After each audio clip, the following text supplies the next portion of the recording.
Welcome. Today we'll solve an implicit differentiation problem step by step. Let's find dy dx for the equation x squared plus y squared equals sine of xy. Let's solve the step by step using implicit differentiation. Remember, when we differentiate with respect to x, we need to use the chain rule whenever we have terms containing y. Let's start with the left side. When we differentiate x squared, we get 2x. When we differentiate y squared, we get 2y times dy dx.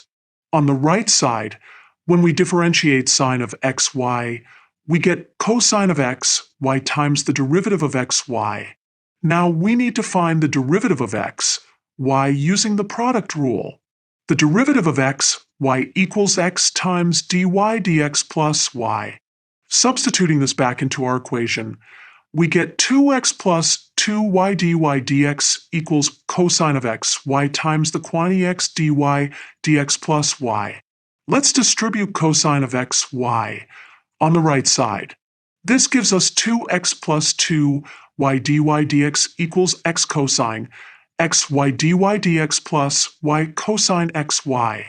Now let's group all terms with dy dx on the left side, and all other terms on the right side. 2y dy dx minus x cosine, xy dy dx equals negative 2x plus y cosine xy. Finally, we can solve for dy dx by dividing both sides by the coefficient of dy dx. Therefore, dy dx equals y cosine xy minus 2x divided by 2y minus x cosine xy. And that's our final answer. This is a great example of implicit differentiation where we had to use both the chain rule and product rule. Thank you for watching.